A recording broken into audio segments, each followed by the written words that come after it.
Hey Martins, why are you in a rush right now? Well, we're about to do a podcast with Chad Wesley Smith. Gotta leave in about an hour.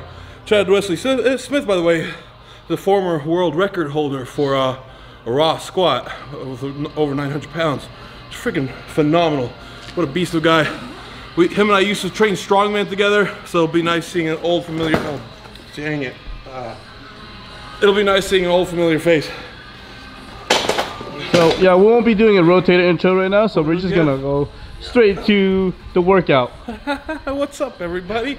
Right now we're gonna do some quick front squats, get out of the way, and get on with our day. All right. Get out of the way to get on with our day. That's cool, huh?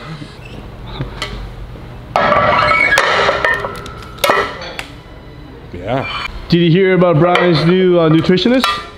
No. It's Nathan Payton! Brian's already back to Nathan Payton? Yeah. Are you serious? Yeah. What do you think about that? I mean, wow. I'm not gonna say Nathan Payton is the man.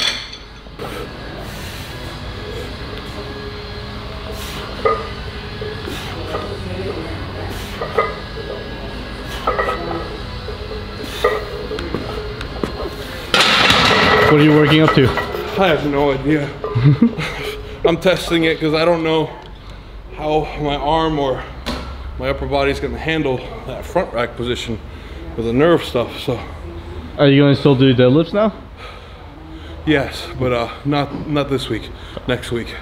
Going on a hot air balloon in Dubai. I am so scared of heights. With Big Love Oh dear God. and 20 other people. Wait, that I could fit that? That's messed up, man. Got a big drawing of some sort. That's freaking awesome.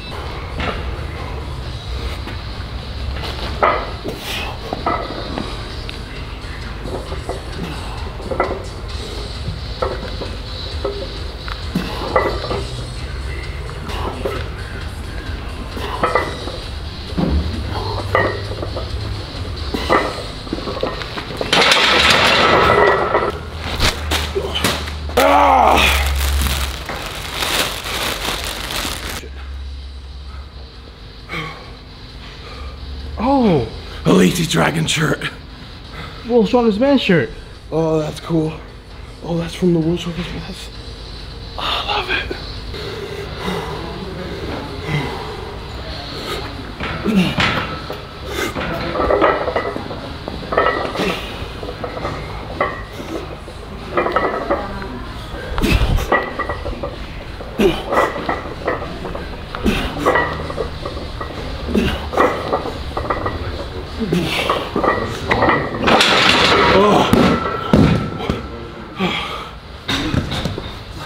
Didn't hit my face this time.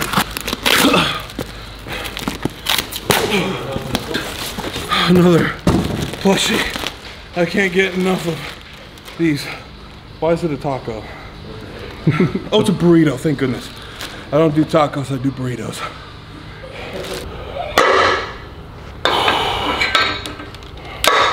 So far, so good on the front squat. Everything's feeling strong. Now, Romark, it's your turn to be filmed. Let's go, buddy. Come on. Squat-atize. Quadzilla, baby. That's the one. How do you control this thing?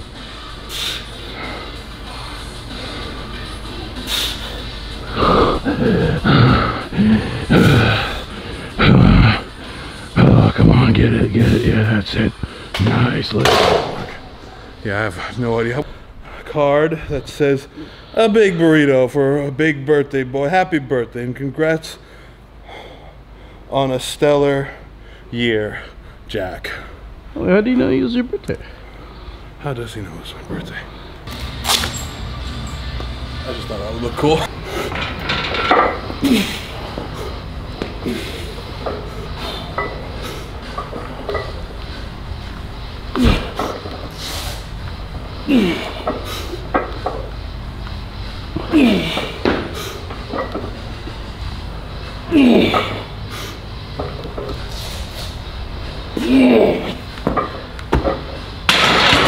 Oh, my life. Pretty happy with that. So I could think over the next month or two, I'll be switching to front squats over back squats just to lighten up the load on my body and just really build up my quads, take some pressure off my posterior because my hamstring has been a little iffy. Even in squats it acts up. But that felt good, So I'll pair that with some single leg RDLs, very light, just to flush out some blood into my hamstring and help heal it up. Hi! Hey! Who's that? I don't know, just some guy that looks buff like he should lift over here or something. Yeah, he used to be buff. Oh my god. What's up, brother? What's up, Chad? Good to see you. You too. It's been a long time. For real. You seem like you're busy Oh. here. How are Good you? to see you. I'll give you both a hug, but We're about to see you. yeah, we're about to go there. Yeah. Just gotta finish up some sets and All right, bud. make our way over. Sounds good. Good to see you guys. See you in a little bit.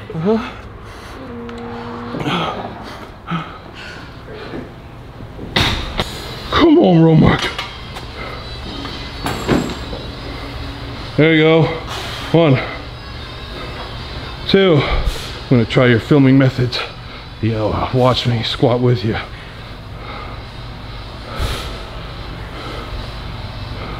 Nice. Yeah, I don't got the camera skills you do, but I'm working on it. So we're going to go to the podcast. Let's see if we can film the podcast, yeah? Yes. Alright, so we're going to go to the famous Sports Academy. It used to be called Sports Academy, now it's called Mamba. Sports Academy or Do something? you know why it's called Mamba Sports Academy? No idea. Do you follow basketball? No. Sorry, guys. I love basketball, don't get me wrong. There's a basketball player named Kobe Oh my Bryant. god, I'm not buckled up! Everybody hold on to something! Okay, we're good now. There's a basketball player named Kobe Bryant who bought out Sports Academy. Oh, okay. And his nickname was Black Mamba. Oh. Well, now I know. Yeah. Now I know. So Chad Wesley Smith. Yep. He called you to do this podcast. You know what this podcast is about? He just said, want to do a podcast with me? And I'm like, yep. So, that's about as much as I know. Speaking of podcasts, we will be doing a podcast pretty soon, launching after maybe beginning of November. Our first podcast. Yep. It might be cool to get that rolling before we go to Dubai, because then we might be able to take some, you know, big strongman names aside and interview them. Yeah, we could do that. While we're in Dubai and get a real strong start. Yeah, we already have confirmations date with Larry Wheels in Dubai. We're going to collaborate with them. Yeah. Everyone wants to collaborate with the Stoltman brothers. We'll do that. And we're also going to be in a hot air balloon with Big Lows. So that'll be an interesting collaboration. Oh, the camera's on me. Shit. Yeah. Yeah. Ah! We're alive. We're alive.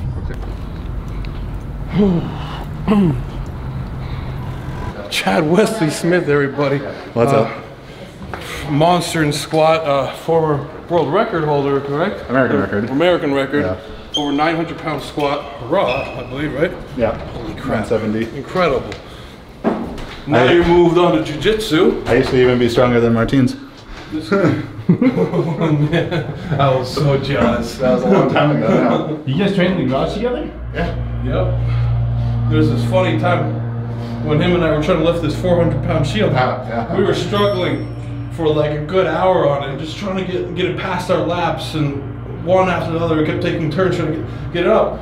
So one of us finally held it, ran for like 3 feet and dropped it on the, I dropped it on my toe, smashed it. And Chad did the same thing. 30 seconds later, I smashed my own So toe. then we're both laying on the ground with broken, sore, bruised toes. 400-pound smash toes. All right, let's do this. All right, Martins. What's up, buddy? Chad? It's good Great to be seeing here. you. Familiar face from like we used to train together back in the garage. Yeah, that was Garage days. yeah. So we're up here, Mamba Sports Academy in Thousand Oaks, just around the corner from Training Hall. When we just came out of breakfast, and this big, sweaty, chalk-covered bear comes out of there. So how was training this morning? Well, I was offended that you were out there relaxing, eating food while I'm getting my sweat on. Gosh, man. You didn't even come by to say hi. Well, I figured I was like, if you were in there, I was going to see you in 10 minutes anyway. That's very true. I was just being sensitive. So yeah, we used to train together in Ode's garage. That would have been like 2012, 2013. Yeah. So I remember he was kicking my butt at the time. Oh yeah, yes. The tables have really turned in terms of who is the stronger man now. Well, except for I still got to catch up to those squat numbers. Yeah, but that's unreal. Yeah, you have all the other numbers though. So when did you first start training strongman and meet Ode? Shoot, that is such a really seriously. I started training strongman when I met Ode, around 20 years old. Before that, I started training when I was 9 years old. My dad pulled me into the gym. I totally freaking hated it, and he just we did very light work. And I would visit my grandfather in Latvia, and he had a farm there, where he was also a stone sculptor, and he'd move these big rocks around on the farm, and I would help him around with the farm work and moving these rocks for him to do sculptures with. And then I saw on TV these guys doing these competitions, doing basically heavy farm work. I thought, shoot, I could do that. So I just set out on like a life mission to become the world's strongest man. And now it actually happened. Yeah. I was like, wow, all right. That was for real. Yeah, that's a pretty awesome thing. So you're 26 now? 28, about to turn 29 tomorrow. All right, happy birthday. Thank you. Yeah. So it's been six or 7 years since we first met, and I remember you coming to train, and you were probably weighing like 250. Yeah, I think between 238, 250, 238 was my lightest in that period of time. So that was about my weight. And so after I stopped competing in strongman about 2013, I kind of got out of touch with the sport, and that I wasn't really following along all these contests. And so a year or so later, I was like, oh, Martin's a pro now. And then I was like, oh, Martin's like one of the best strongmen in the whole world. Like, this is the guy from the training in the driveway. And that doofus that dropped the shield on his toe. Yeah. So that's another story. Well, yeah. So one of the days when we were training, Ode had this 400-pound shield from one of the IFSA shows probably, and everyone's having, there'd be 6-8 guys there training on a Sunday morning, and I'd drive up every other week, once a month or something. And so this is before we had the training hall. Yes. In the garage. So we're fucking around with this 400-pound shield. It's that thick and a couple feet tall. And it's all top heavy, so it's really hard to balance as you're picking it. Yeah. So neither Martins or I could get a good feel for it. And Martin finally, he laps it and goes to hook his arms under, and it kind of slips and right on his toe. Hey. I actually stood up, walked a few feet, and then it slipped and fell on my toe. Yeah. I was like, yes, look at me, yes. Oh, then I drop it and boom. Yeah. Gosh, all that joy went away. Smashing his toe. And not, maybe 30 seconds after like this happens, and we're kind of like, oh shit, is he all right? Is his toe all right? I pick it up, and the exact same thing happens to me. And it took down two big toes in the span of a minute. Oh my gosh! It was like right after that. Just imagine this scene: both of us are on the ground with ice on our toes, feet elevated in the air, shoes whimpering. I was just so competitive. I wanted to get that shield before him. Not worth it. When did you turn pro? I became a pro 2015 when I won the Old Haugen Strength Classic. At LA Fit Expo? Yes. Nice. Mm-hmm. So, as I kind of observe your strongman career, and as I was telling Marissa this when we were driving over, it seems like something that you did, really well, because she had commented, she's like, how did he beat Thor? He's so much smaller than him. And I was like, well, Martin's like very athletic. How dare you? Yeah, how dare you question that you're very athletic and flexible and mobile. And I would think that a big part of that was you started training when you're 235, 240. And I always compete against heavyweights. That's the other thing. I refused to compete as a middleweight. Yeah. And rather than seeing these people who were 350 or 400 or 450 in some of these guys' cases and thinking like, man, I right now need to gain as much weight as possible, it seemed like it was much like kind of every year you were putting on 10, 15 pounds, like much more gradually, and were able to retain a lot of your athleticism. Very much so. I always had the goal that every time I gained weight, I would have to be able to perform a pistol squat at the new weight I was at, and I had to perform a muscle up at the new weight I was at, and I had to be able to perform 5 sets of 10 pull-ups at whatever weight I was at. And what's the heaviest you've been so far? The heaviest I've been at was 355. That is yet a weight I can do a muscle up at. Right, got really close, and I'm still fighting to get it. Yeah. So before I push beyond that weight, I need to be able to get that muscle up. Those 350-pound muscle ups, that's going to make for a good video. I wonder, is that a world record? Has anyone done that? It's got to be. Oh, I got to get it. That's absolutely my mission. I remember seeing an old video. This must have been, 1992 or something, right around when Mark Henry had gone to the Olympics, his first Olympics for weightlifting, and they were saying that he was like the heaviest guy to ever slam dunk a basketball. He weighed about 200 kilos. Yeah. And what? Yeah, he's I just about want to retire right now. Yeah. He's however tall he is, 6'3", 200 kilos, and just went up and two-hand dunked a basketball. And you must have had quite a bit of interaction with him with all this and stuff. Oh, absolutely. I love that guy. He's always such a good, bright energy, and I mean, I loved watching him dominate the Arnold back in the day as well. Has he been trying to pull you into professional wrestling? Not him specifically, but I've heard from multiple people that it could potentially be a good way to go. Yeah, like Braun Strowman. I'm not even that well aware of what's going on in that world. Well, that's what's his name? Adam.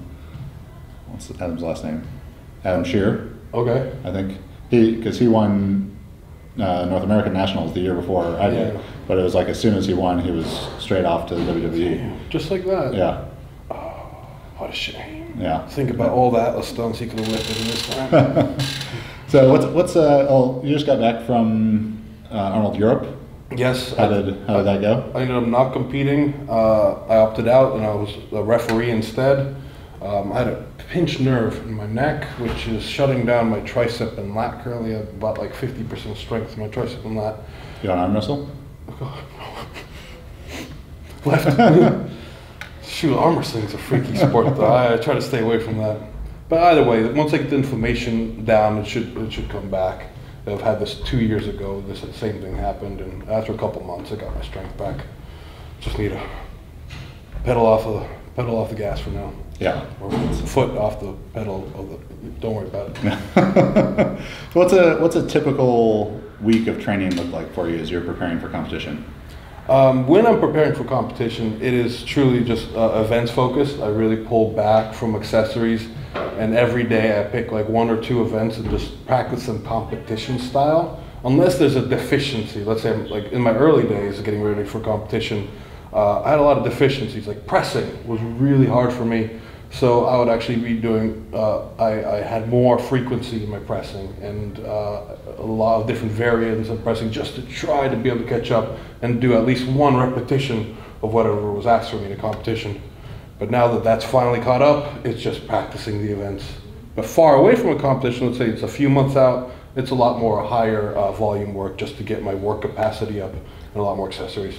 And so when you're talking about accessories and stuff, are you talking about like regular gym training, non-event training? For sure, yeah. So like squats, deadlifts, I sometimes throw in bench press when the stars align.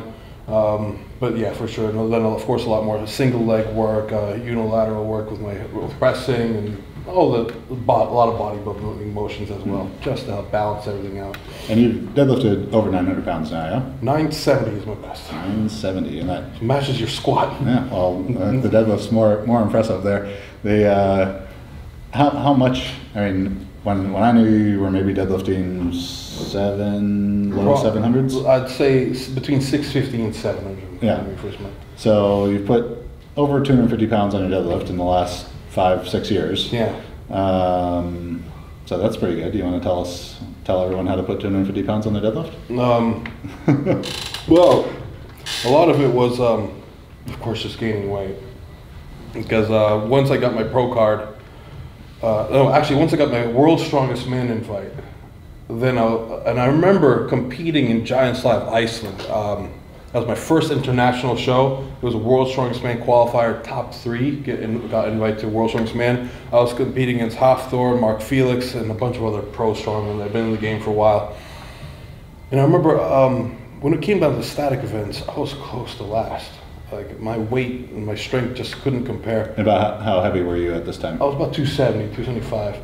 And but when it came down to the events that needed the technique or endurance or speed, I actually won. I won the truck pull in Iceland. It was a fairly light truck pull, so I really got my feet moving.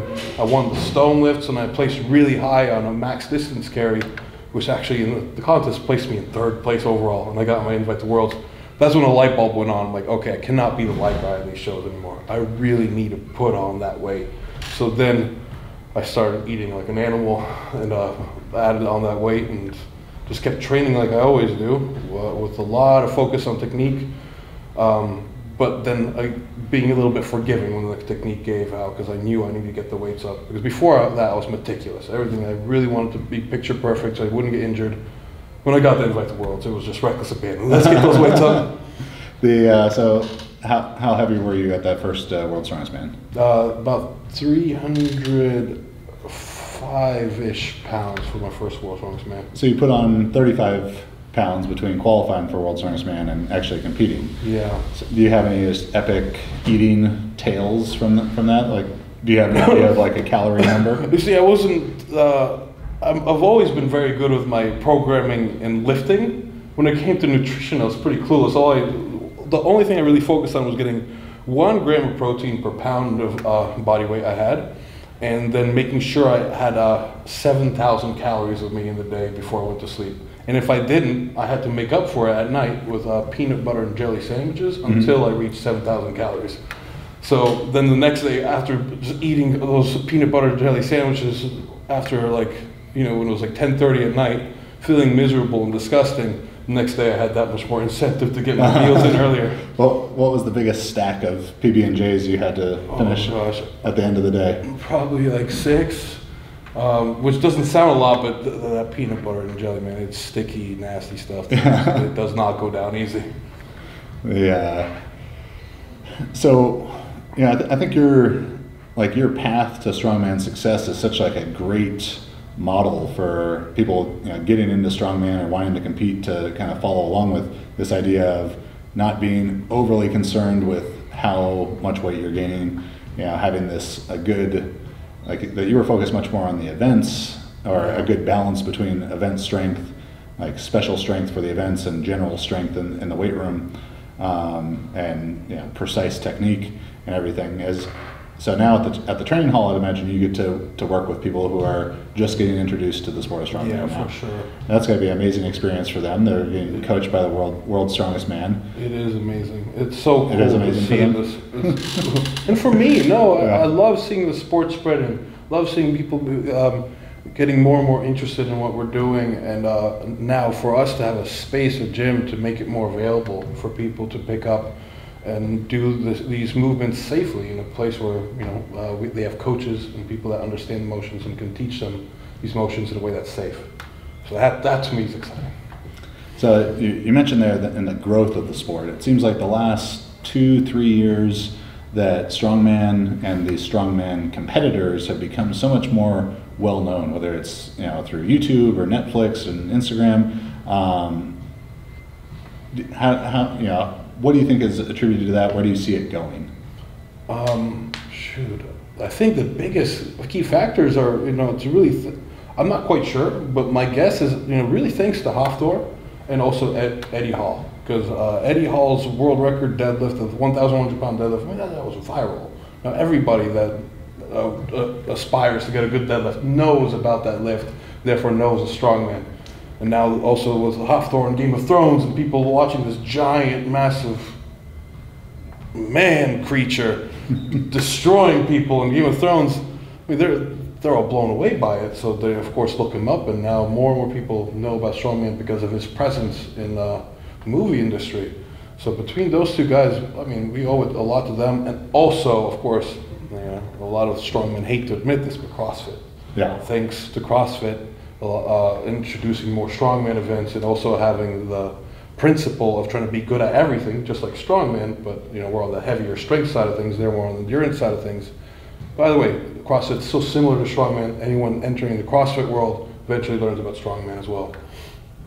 So with those kind of TV shows and Netflix movies and documentaries and the guys on the History Channel. Oh, then there's that too. Yeah, are there opportunities coming up for you in any of those regards, you think? We'll see, I believe so. I mean, just this last year in December, we started a YouTube channel, and that's been growing at a very pleasing rate.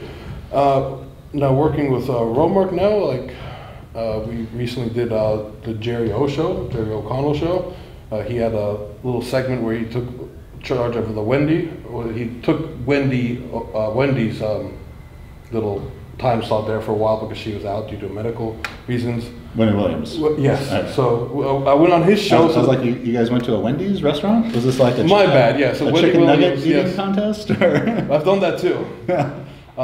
But being part of his show, that was phenomenal, and now that's opening other doors. And we'll see where that goes. It's looking very promising. Very nice. Very nice. So how has life changed now that you are the world's strongest man?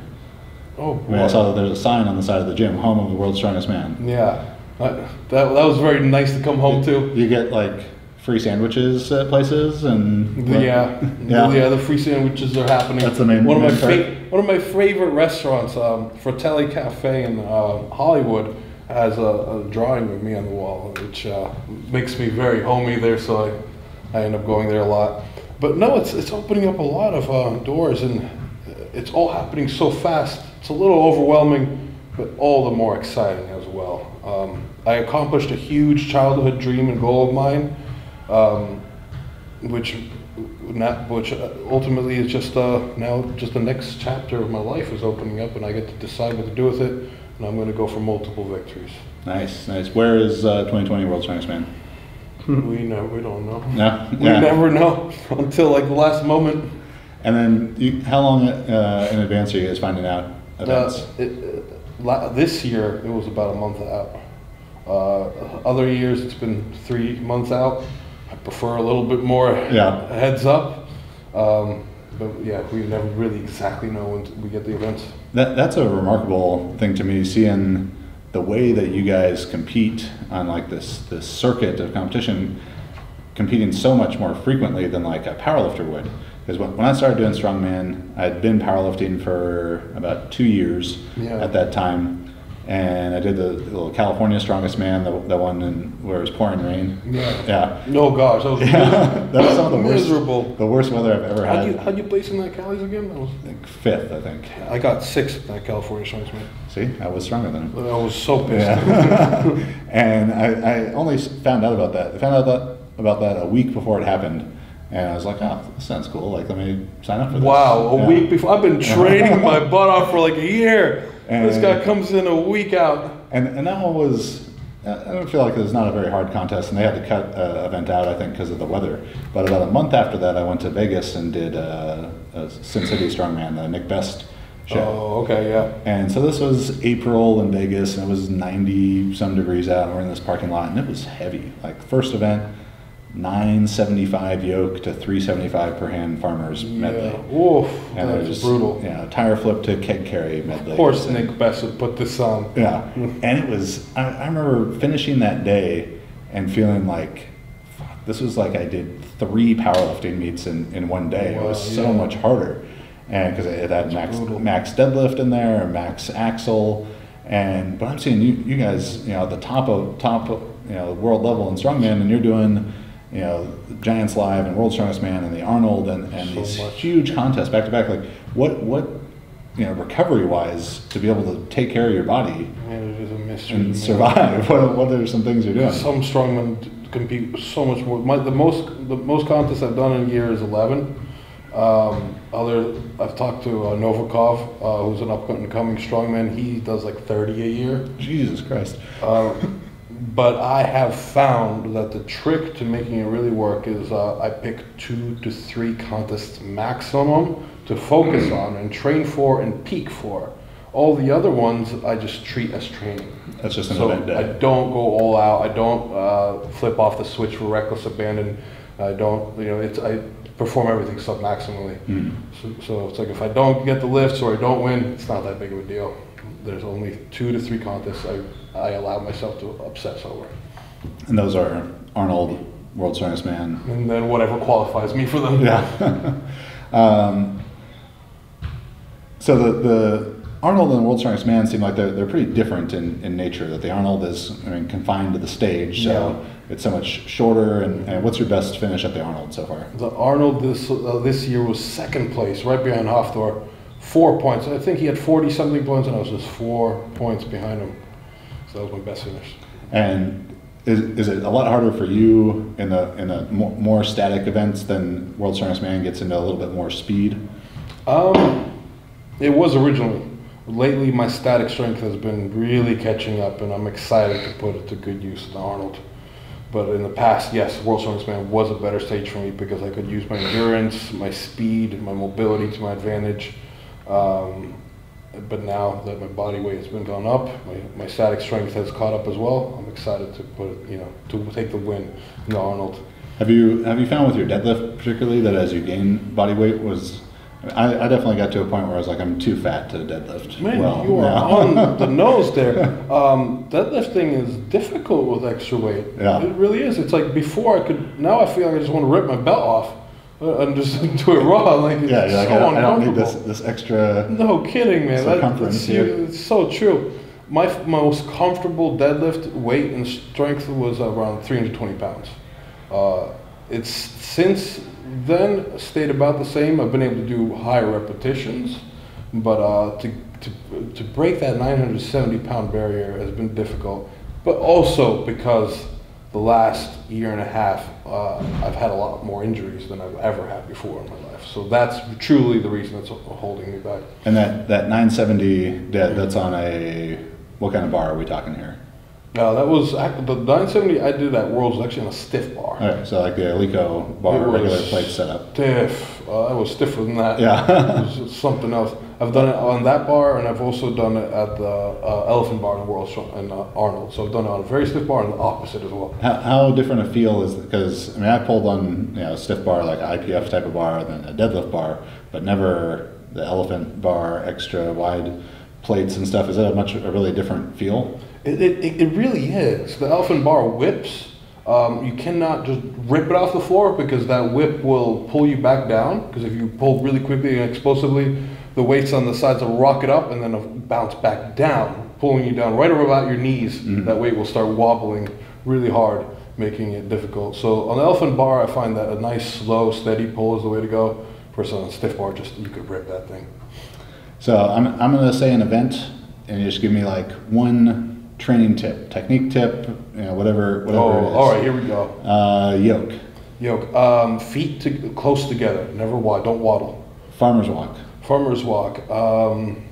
Train your grip. Those farmer's walk implements at Odes. Those are the worst. They are the worst so hard. Those also, but they teach you good technique because the thing is they're so wide, they're like barrels. Yeah. So it's like they just knock into your legs. Yeah, they're banging off your quads. But I realized they forced me to keep my stance much more narrow on farmers, which is ideal because when your feet are narrow, you're much more stable. Mm. When you start waddling or having your gait spread outwards, you start to waddle, and then your forces aren't being directed where you want them to go. So they're horrible farmers, but they've taught me how to do the farmers run fast. Those ones are tough. Circus dumbbell.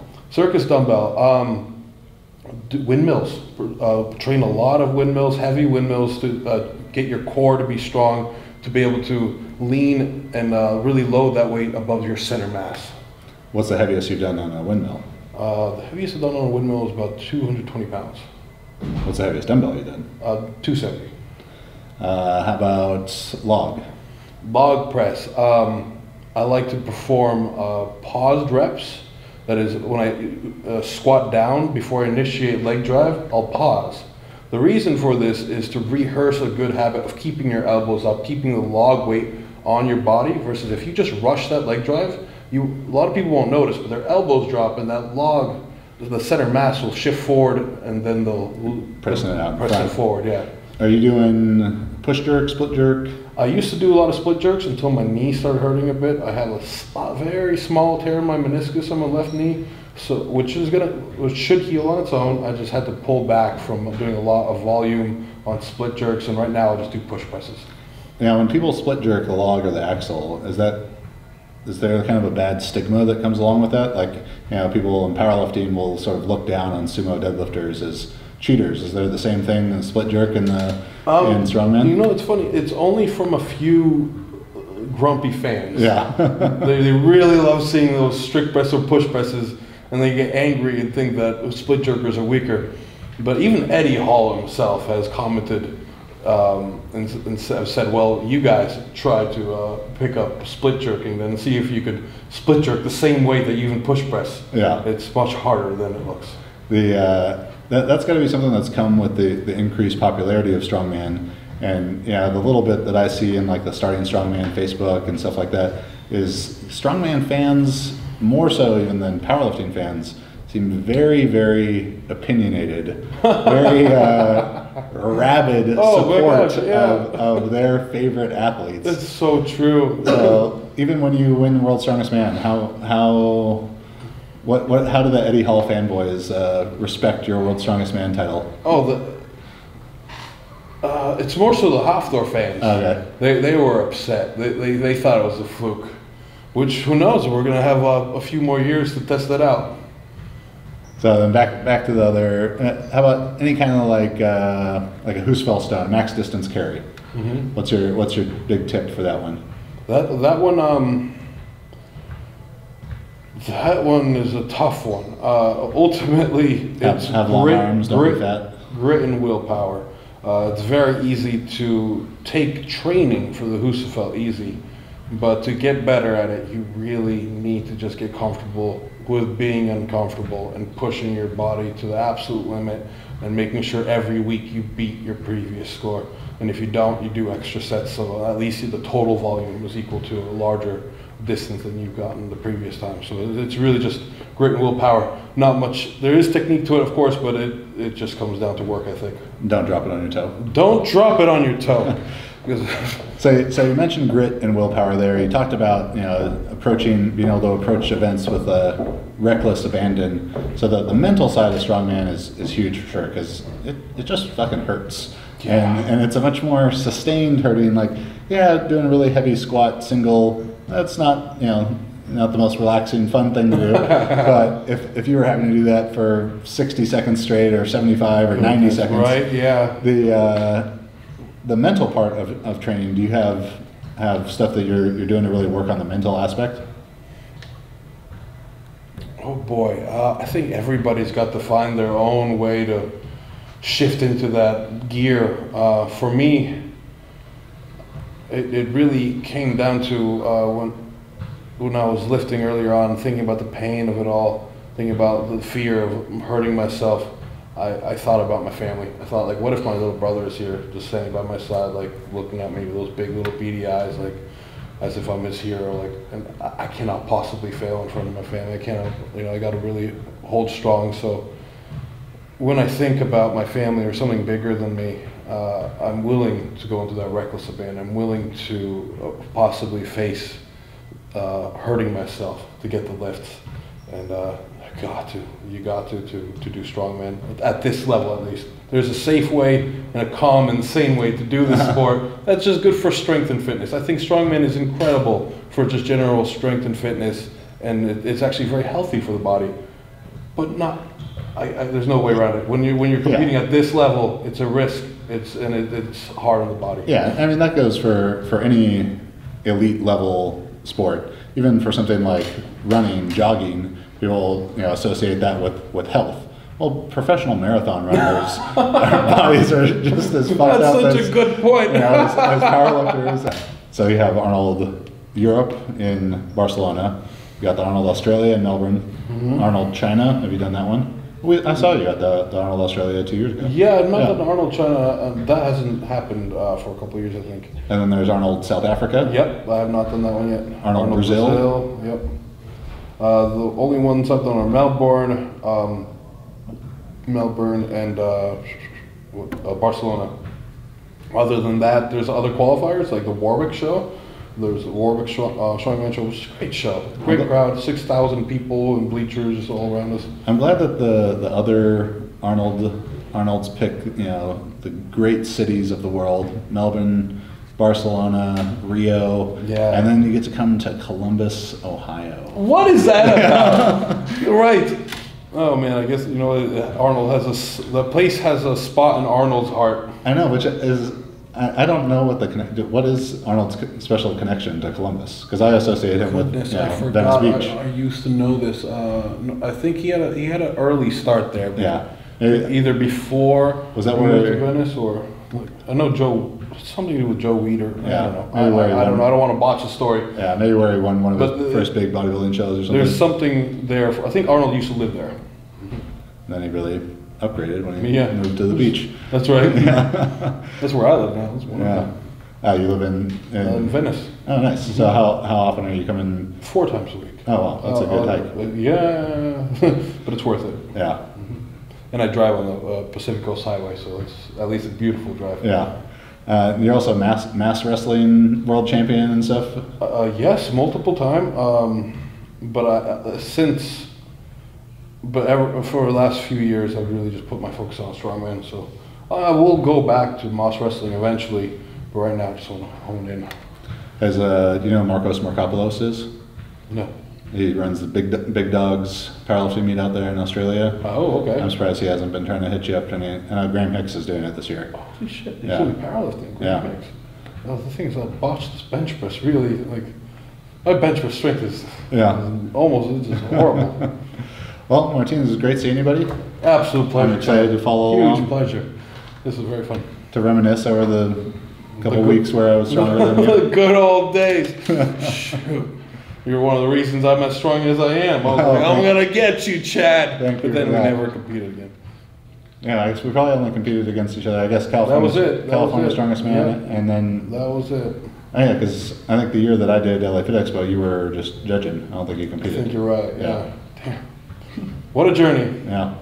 Well, I wish you luck to destroy the jiu-jitsu world. I'm glad I got out 1-0 ahead of you. So. Damn it. All right, buddy. Thank you very much. I'm going to do jiu-jitsu next. I'm coming for you. That 350-pound muscle up would serve you well there. Oh my gosh, it's going to happen. So either way, if you guys want to follow Juggernaut Strength and Chad Wesley Smith and his podcast, links below. That was fun, Kobe Bryant. Kobe Bryant. Thanks for watching, everybody. This is the end of the video. If you guys have any questions, just call me.